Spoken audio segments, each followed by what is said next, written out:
সুহাসিনী আপুর কমেন্ট, আপু আমার বোনের মেয়ের বয়স 5 মাস, মুখ দিয়ে সর্বক্ষণ লালা বের হয়, এর কারণ বা সমাধান যদি দিতেন আশা করি একটা রিপ্লাই ভিডিও পাবো। তো এই কমেন্টটা পাওয়ার পরে ভাবি যে এই ভিডিওটা দেওয়া উচিত। আমার বাবুরও বিগত কয়েকদিন ধরে মুখ দিয়ে খুব লালা পড়তেছে। ওকে যখন টাইম দেই বা কাঁধ হওয়া শুরু করেছে, তো কাঁধ হওয়ার সময় দেখি ও খুব লালা ফেলতেছে। তো এটার কারণে আমি কয়েকদিন আগে পেঁপের কপালের ওই সাদা দাগগুলোর জন্য ডক্টর দেখিয়েছিলাম। তখন আমি ডক্টরকে জিজ্ঞেস করেছিলাম যে এটা কেন হয় বা এটা কি কোনো সমস্যা কিনা। তখন আমাকে ডক্টর বলল যে না না, এটা কোনো সমস্যা না, এটা লালা গ্রন্থি সক্রিয় হওয়ার একটা লক্ষণ।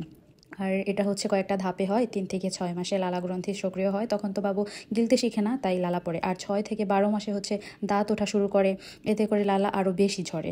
আর 12 থেকে 24 মাসে ধীরে ধীরে গিলতে শিখে, দাঁত সম্পূর্ণ হয় না, তাই লালা পড়া আস্তে আস্তে কমে যায়। আবার মানে পুরোটাই বড় হলে আস্তে আস্তে পুরোটাই কমে যায়। তো সেক্ষেত্রে বলবো, আপু তুমি টেনশন নিও না, এটা আস্তে আস্তে ঠিক হয়ে যাবে, এটা নিয়ে চিন্তা করার কোনো দরকার নাই। তবে লালার সাথে যদি জ্বর, কাশি, মুখে ঘা, ফুসকুড়ি এগুলো যদি থাকে, বাচ্চা যদি না খায়, না হাসে, না ঘুমায়, তখন তুমি অবশ্যই ডাক্তার দেখাবে। আর এটা বারবার মুছতে গেলে কিন্তু বারবার লাল হয়ে যাবে, এজন্য সুতির ন্যাকড়া দিয়ে বারবার চিপে চিপে মুছে ফেলবে। ধন্যবাদ।